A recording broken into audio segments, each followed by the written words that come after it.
বাংলাদেশ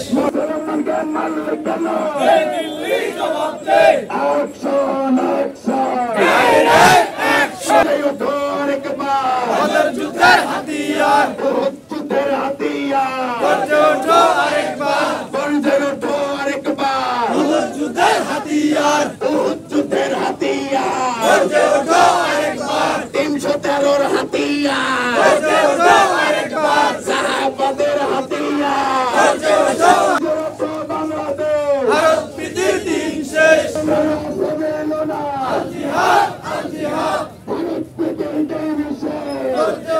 বাংলাদেশ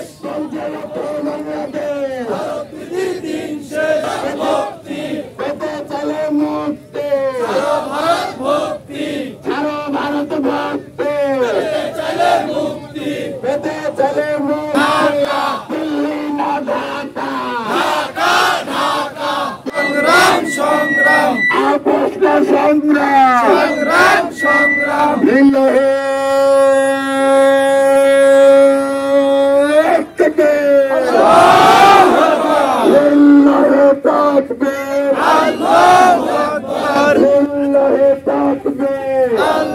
আল জিহাদ আল জিহাদ আল জিহাদ সাবিলুনা সাবিলুনা পেতে চাও মুক্তি ছাড়ো ভারত ভক্তি ছাড়ো ভারত ভক্তি পেতে চলে মুক্তি পেতে চলে মুক্তি ছাড়ো ভারত ভক্তি ভারত প্রীতির দিন শেষ গর্জে ওঠো বাংলাদেশ তাকবীর আল্লাহু আকবার লিল্লাহি তাকবীর আল্লাহু আকবার আরে 313 হাতিয়ার গর্জে ওঠো আরেকবার রাসূলের হাতিয়ার গর্জে ওঠো আরেকবার সাহাবাদের হাতিয়ার গর্জে ওঠো আরেকবার আমার মসজিদ ভাঙলি কেন এই জবাব দে দে মোদি জবাব দে আমার মসজিদ খুনি মোদির কালো হাত ভেঙে দাও ঘুরিয়ে দাও দিল্লির আগ্রাসন দিল্লির আগ্রাসন ভেঙে দাও ঘুরিয়ে দাও হাই কমিশনে হামলা কেন এই জবাব চাই দে দিল্লি জবাব দে হাই কমিশনে হামলা কেন হাই কমিশনে হামলা কেন এই দিল্লি জবাব দে দে দিল্লি জবাব দে হাই কমিশনে হামলা কেন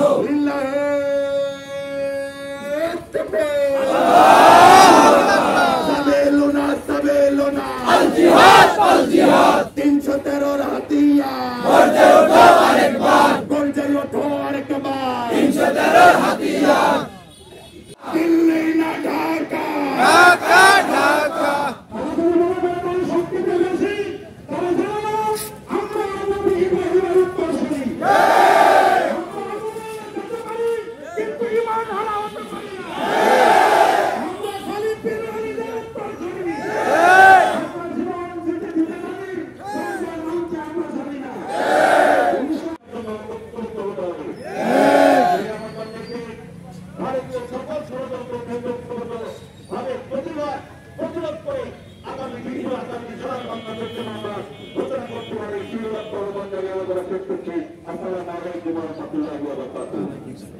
শেষ হয়নি যুদ্ধ আবু সাইদ মুগ্ধ ষড়যন্ত্রের হয়নি সে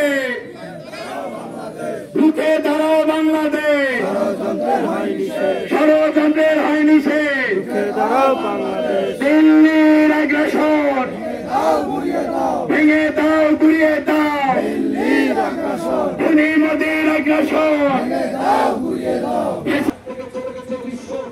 তখনই মানুষের উপরে প্রত্যেকটা জাতির উপরে শুরু হয়েছে নির্যাতন নিপীড়ন আর জুলুমের বিস্তীর্ণ সম্পন্নকারী করেছেন যারা ইসলামের পক্ষে নাই, যারা মুসলিম, যারা ইয়াহুদি এবং খ্রিস্টানরা বিদ্যালয়ে। সংগ্রামী সাথী ও বন্ধুগণ, আমাদেরকে ভয় দেখাতে মর্যাদা দিয়ে এই জমিন থেকে তুলে গিয়ে কিয়ামতের ময়দানে আল্লাহ পাক রব্বুল আলামিনের শাহাদাতের পেয়ালায় আমাকে সুলামান করে জান্নাত দেবেন, সেদিনও আমি সফল হব। আর সেই ইসলাম সন্ত্রাসী উগ্রবাদী সাইফুল ইসলাম ভাইকে শাহাদাত বরং বেরিয়ে গিয়ে দেখিয়ে দিয়েছে যে সাইফুল ইসলাম ইমন ভাইয়ের, সাইফুল ইসলাম আলিক ভাইয়ের দোয়াকে আমরা তারা কবুল করে নিয়েছে। আমাদেরকে না খেয়ে থাকার ভয় রাখায় ভারত মোদী সরকার, ঠিক না বেশি? আপনি স্মরণ করে রাখবেন, 1 মাস না খেয়ে থাকা মুসলমানদের জন্য আল্লাহ তারা খরচ করে দিয়েছে। মুসলমানদেরকে না খেয়ে থাকা ভারত রাখানো সম্ভব নয়, কমিয়ে রাখা যাবে না। আপনি যুদ্ধের ভয় দেখান, যুদ্ধ মুসলমানদের জন্য আল্লাহ তারা খরচ করে দিয়েছে। যুদ্ধ মুসলমানদের জন্য আল্লাহ তারা খরচ করে দিয়েছেন।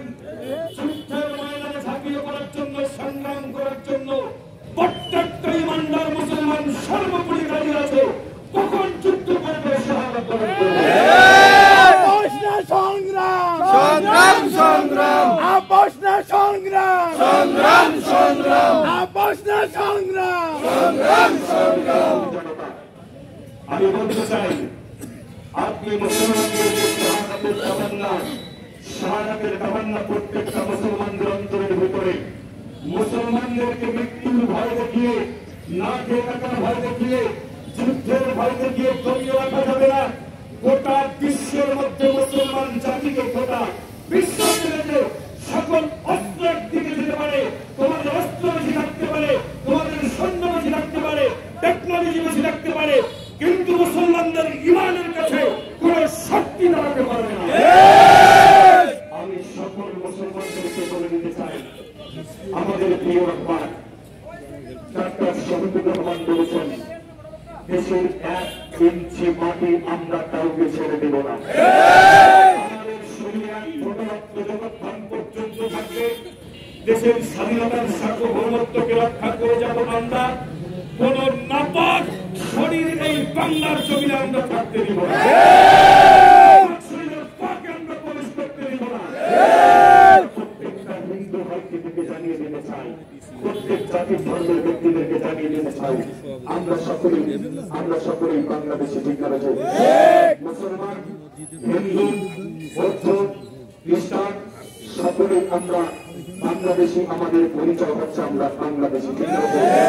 আমরা যার যার ধর্ম পালন করবো, আমাদের দেশে কোন প্রকার ধর্মীয় অনুভূতিতে আঘাত আনা হবে না, ইনশাআল্লাহ। আমরা ইতিপূর্বে যেমনভাবে আপনাদের মুসলমানরা রক্ষা করেছি, আপনাদেরকে যেমনভাবে আমরা সাপোর্ট দিয়েছি, আমরা যতদিন পর্যন্ত বেঁচে থাকবো, ইসলামের আদর্শের সৈনিক যতদিন পর্যন্ত বেঁচে থাকবে, এই জমিনে কখনো কোনো ব্যক্তির এক চুল পরিমাণ ক্ষতি হবে না। আমি আগামী দিনে দেশ রক্ষার জন্য, ইসলাম রক্ষার জন্য, দেশের সার্বভৌমত্বকে রক্ষার জন্য সকলকে, সকল দলমত নির্বিশেষে সকলকে ঐক্যবদ্ধ হওয়ার আহ্বান জানিয়ে আমি আমার সংক্ষিপ্ত কথা এখানে শেষ করছি। আলহামদুলিল্লাহ রাব্বিল আলামিন। আসসালামু আলাইকুম ওয়া রাহমাতুল্লাহি ওয়া বারাকাতুহু। আজকে